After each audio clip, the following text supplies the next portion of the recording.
How do you make the perfect cheesecake? I got this question a while ago and I thought to myself, who better to answer it than someone who's actually made over 100 cheesecakes in their lifetime?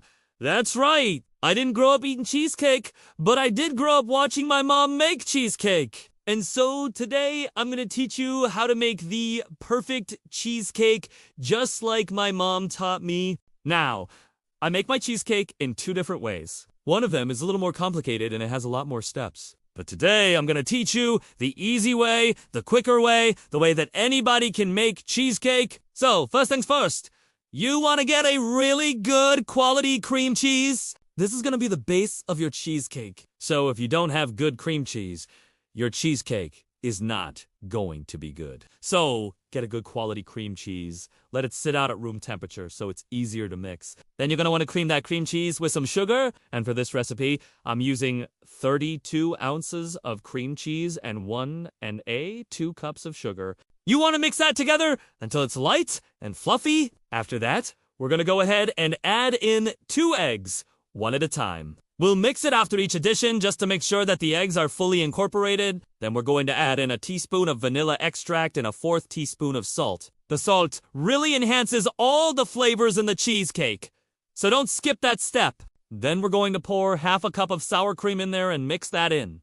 Now, this is where you can get really creative. If you want to add some lemon zest or some chocolate chips or some fruit, this is the time to do it. For this particular cheesecake, I'm just keeping it simple. But in the past, I've added all of those things, and they turned out delicious. After that, you're going to pour your batter into a springform pan.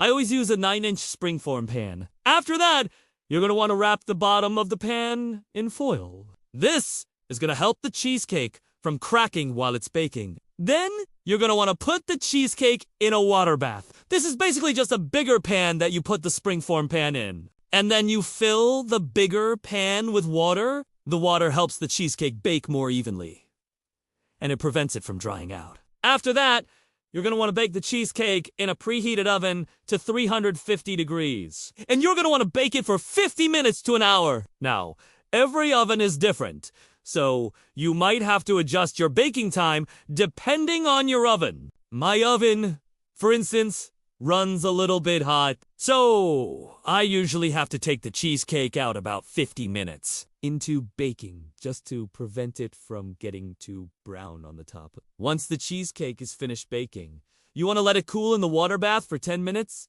After that, you can remove the cheesecake from the oven and let it cool completely on a wire rack. Once it's cooled, you can remove the sides of the springform pan, and then you can refrigerate the cheesecake for at least 4 hours or overnight.